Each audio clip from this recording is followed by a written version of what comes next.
Hey, what's up, nerds? Paul Conti here. Wanted to do a little tournament report recap sort of situation. Had a really nice local 3 round, 1 day event yesterday uh, up in Hadley, Massachusetts at Off the Wall Games.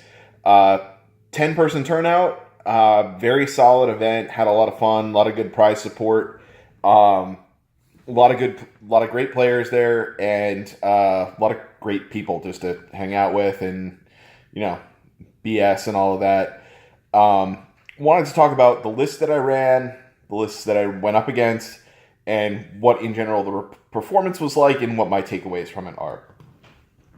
So I ran a Vanguard wing list with the Tempest Lord's Harbinger Chamber. So it was a giant 1 drop list, 4 units of prosecutors, 2 units of adjudicators, a unit of 30 liberators, a Castellant, a Celestant, a Lord Relictor, a Griffhound to round out the last 40 points that I had in my list. And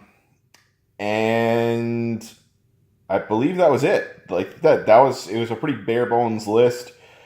I gave Blessed Weapons as the prayer to my Lord Relictor, which is absurdly powerful in combination with all of the other things. So, those that aren't familiar with how all of this stacks up, you've got Blessed Weapons, which every time you roll a 6-up on the unit that get their weapons blessed, 6-up to hit, they roll an additional attack die. Whenever, with the Vanguard Wing Battalion, whenever your Liberators or Adjudicators within 8 inches of a unit of Prosecutors from the battalion roll a 6 or more to hit, they roll 2 wound rolls instead of 1. So, as you can tell very quickly, like, your amount of damage just explodes, and then you use a Lord Celestant to give them +1 to hit as well. So, on a roll of a 5, first of all of your Liberators are hitting on 3s. So 1/3 of your attacks are going to miss, 1/3 are going to hit and do nothing special, 1/3 are going to hit and do double wounds and an extra attack roll. So math says your number of wound rolls is at least the number of attacks you throw, based on just that. And then you roll additional attacks, hits. Those can generate extra wound rolls as well. There were a lot of occasions where I ended up rolling more dice to wound than the aggregate attacks characteristic of the unit that I was rolling for. That is incredibly powerful. And then they just wound on 3s, which is, 2/3 of those go through. So, like, roughly whatever your attacks characteristic is ends up being like about how many successful wounds go through. Running a unit of 30 Liberators with 6 Grand Hammers in it, those 6 Grand Hammers do a ton of work. Took down some pretty big monsters in like 1 or 2 rounds of combat. So that it was really effective. The ability to teleport every turn is really, really useful. Even if it's basically just like a reform move. So that's really awesome. The combination of Staunch Defender plus your Lord Castellant puts all of your Liberators on 2-up save rerolling 1s. So that's obnoxious. Your Liberators, unless they get hit with mortal wounds, they basically don't die. And more on that in a minute, because that was my big mistake of the tournament. And then your Prosecutors and your Adjudicators just spend the game hanging out at a safe distance behind your giant wall of Liberators that are buffed to high heavens, and they just, rain terror from afar and do lots and lots of damage. So pretty awesome battalion, pretty awesome list. I think there's certainly other variations of the list that I would want to try. Can't say I don't really like this particular variation just because it has that one drop element. I went first literally all 3 games. Um, and the only caveat that I would put on that is I'm not sure I needed the Harbinger Chamber to actually let me go first. I might have been able to just build a low drop count list otherwise and make that happen. Having the extra unit of prosecutors actually did come in handy because as soon as your opponent realizes that the prosecutors are the thing enabling you to teleport around every turn, they become targets very quickly. And your liberators basically get neutralized if they can't move because they're really slow moving on their own. There's nothing else in the list besides the battalion to let them teleport around. So once all your prosecutors are dead, they're stuck, which sucks. It sucks. Anyway, so game 1 played against a Beastclaw Raiders list. Long story short, it was the new version of Gift from the Heavens. I forget what all of these new things are called. All the new scenarios are called. Moral of the story is I ended up tabling Beastclaw Raiders. With, they were running a pretty beefy list. And I still tabled them and got a major victory.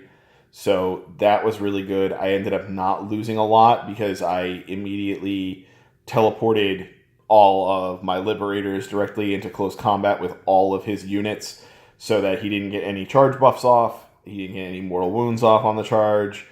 He was running a little bit of an unusual Beastclaw list. He was experimenting with some things. It was an interesting list. It was a good list. I don't think it's necessarily an optimal Beastclaw list, but an optimal Beastclaw list is, not exactly rocket surgery. So that one went down pretty quickly. I learned very quickly how much damage those liberators are putting out with that combination of things, and how much they just don't die. I took that liberators don't die thing a little bit too seriously for game 2. The second scenario was Knife to the Heart, so we had the 2 objectives that have to be held by heroes. So I decided to try and go with an alpha block strategy in game 2 instead of going right in and trying to beat the piss out of my opponent. He went with a much more typical Beastclaw list. He was basically running 2 Stone Horns, a Thunder Tusk, and 4 units of Mournfang, and a Hunter. I believe that was the entirety of his list, and a battalion. So what I did wrong was I completely forgot that Beastclaw gets a ton of mortal wounds when they charge you. And that's a huge problem. And what I should have done is teleported all of my guys, once again, directly into close combat with opposing units to freeze them all in place, prevent them from getting charge bonuses, potentially kill off a bunch of stuff, if not in the first round of combat, in the second round of combat. So, top of 1, I basically alpha block off the objectives. I was in a weird position. The board had a massive building, like smack dab in the center of the board, that was really like dividing the whole thing up. So it was kind of a weird deployment. I deployed first, so I basically had a very even deployment, which was kind of a mistake. My opponent went with a lopsided deployment and then went aggressively after one objective. So that was definitely a mistake on my part. Bottom of turn 1, he charges me with everything he's got between all of the mortal wounds, a few damage that go through, and then battle shock. I lose 22 out of 30 liberators on turn 1.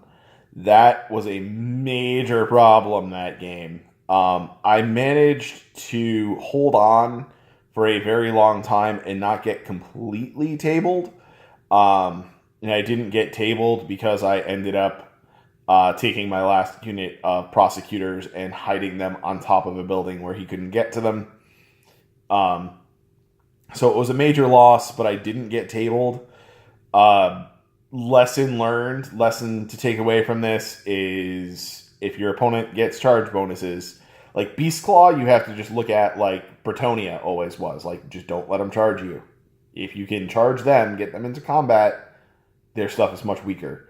And very few of my guys ever died to regular attacks from anything that he had. It was all his, either like rend 2 attacks or his charges that do mortal wounds or his abilities that do mortal wounds. I had, a small group of liberators left over that held up a Stonehorn that was at almost full health for basically the entire game on their own because they were on a 2-up rerollable save. They were slowly whittling him down, so his power was going down. I was shooting at it. Some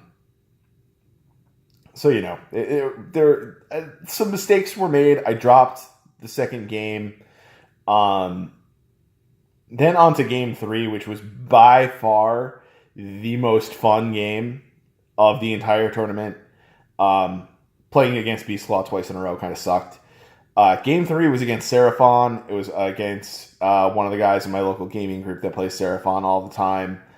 And he was running like full-on Seraphon shenanigans. He was running a Slann as his general and had the ability to do 2 Lord of Space and Time every turn, so he could do 2 teleports a turn. And we were, of course, playing the Scorched Earth scenario. By the end of turn 3, all 6 objectives had been raised. I managed to get the major victory out of that just because I was able to sit on objectives a little bit longer than he was. I eventually, through lots and lots of combat, eventually did table him as well. So I got the major victory and, 2,000 kill points, which was pretty sweet. He didn't kill much of my stuff because he was still dealing with liberators most of the time. A big takeaway from that game is I think that Seraphon are like the most broken army that nobody's talking about, and I think it needs more conversation because, if you have a unit of like, say, 12 Razordons that get just teleported right in front of you and then breathe fire on you, that seems like that's pretty good, and that is something that could really win a lot of games. And then they have multiple wounds and a 4-up save, and you can buff them in it all sorts of other waves. So I think Seraphon are really good. I think the particular list my opponent was playing was not optimal. He was using a ton of skinks. I think it's probably better with like Razordon salamanders, monsters, and a bunch of Saurus. But that said, it was a cool list. It was a ton of fun because it was lots of teleporting shenanigans. Each turn was like, well, where's stuff going to go next? Because it's not where it is here. But, for me, turn 1, teleported across the board and killed everything that was guarding one of the objective markers, raised the objective. Turn 2, I teleported to a different one, raised that objective. Turn 3, teleported to a different objective, raised that objective, and then the last 2 turns of the game were just used to hunt down his remaining units and get them all off the table. Was a lot of fun, really super fun game, great opponents all around. Kill points were the tiebreaker. So I ended up in 3rd place despite being 2-1, because I just had such an outrageous number of kill points. First place was actually one of my buddies. He's been on the channel before, Daka Dez. He was running a Hammer Strike Brotherhood list, and he had some really interesting insights on how to run the Hammer Strike Brotherhood. That said, he also walked away from the tournament, and we were having a conversation afterward, and he said flat out, I do not understand how I just won this tournament. This doesn't make any sense. This list was not that good. So, and to top it all off, in game 3, he played the same opponent that I had played in game 2 with the like supercharged Beast Claw Raiders list. However, because of the scenario, he was able to achieve a major victory on the scenario and then proceed to get tabled. So he actually, for the entire tournament, had a negative points differential, which means his opponents killed more of his stuff than he killed of his opponent's stuff. He just managed to get 3 major victories, which is bizarre. Really, really strange. I definitely understand the walking away from that saying, I don't understand how I just won this. By all means, I should have lost. So, it was really interesting. I think the Vanguard Wing Battalion's really, really strong. I think the Hammerstrike Brotherhood is also good. I don't know if it is as strong. With my tournament winnings, I picked up the rest of the Retributors that I'll be needing to complete my own Hammerstrike Brotherhood list. And we'll see. We'll see what happens. It was a really interesting tournament. As I said, 10 players. Out of that, there were 3 Stormcast, 2 Beast Claw. I saw a mixed Chaos, Skaven list, a Death list headed up by Nagash. Oh, geez, what else was in there? Obviously, there was a Seraphon list. I feel like I'm missing a couple of people that I did not quite catch in the mix, but it was a really interesting tournament. There was a pretty wide variety of things there. But basically, I think Stormcast basically went like 1, 2, 3. Stormcast and Beast Claw Raiders basically went like 1, 2, 3, 4. And then there was another Stormcast somewhere further down, but it was a newer player that was really not nearly as experienced, and he was not running an abusive list. The Beast Claw lists and myself and Dez were running abusive lists. Would have liked to have had the opportunity to play against Death because it was a really interesting Nagash-based zombie and skeleton list with a corpse cart rolling around and all of those sorts of things. So it had a lot of really interesting potential that I would have loved to have seen.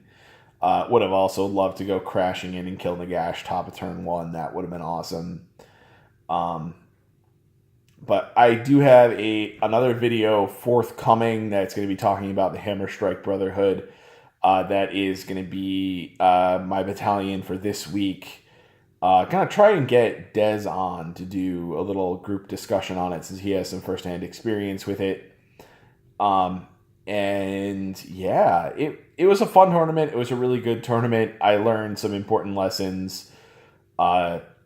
Vanguard Wing wants to always Alpha Strike first. You have a lot of weakness to mortal wounds.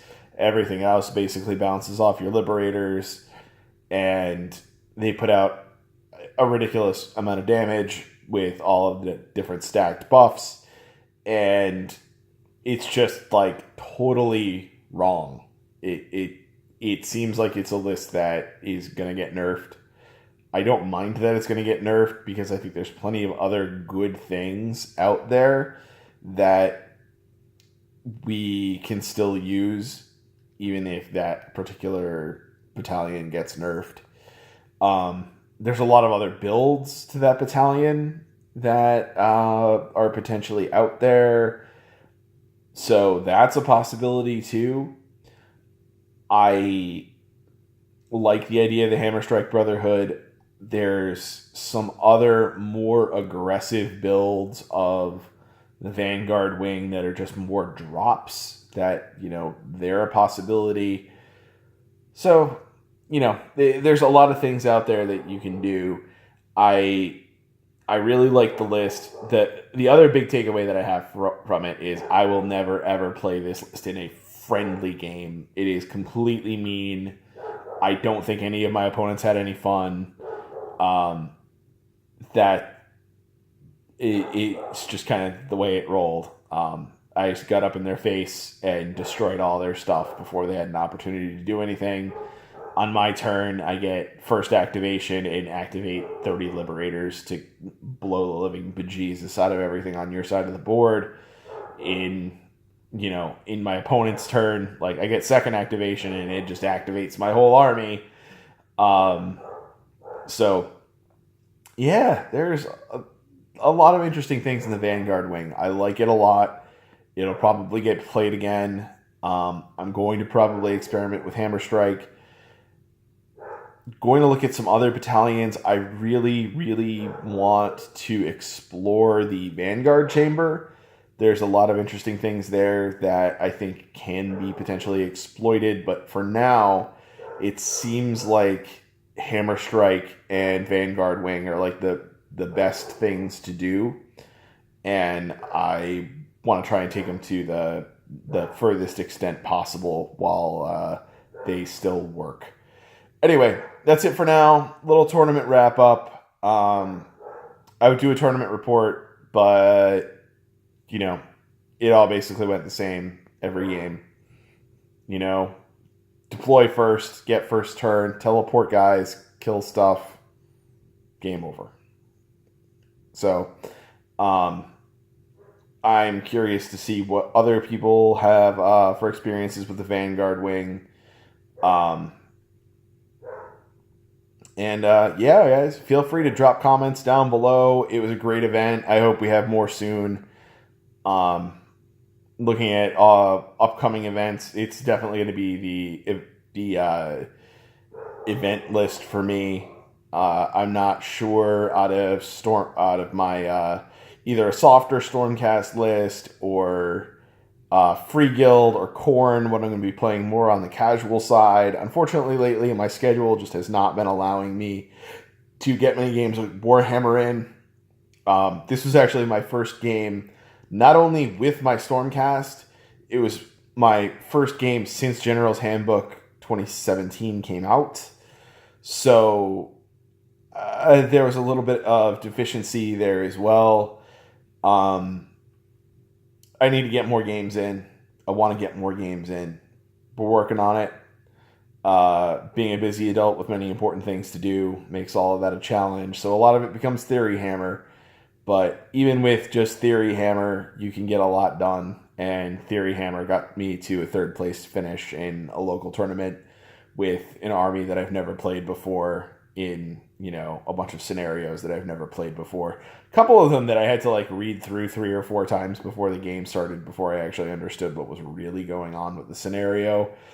Anywho, that's about it for now. I will bid you all adieu, and I'll talk to you later. See ya.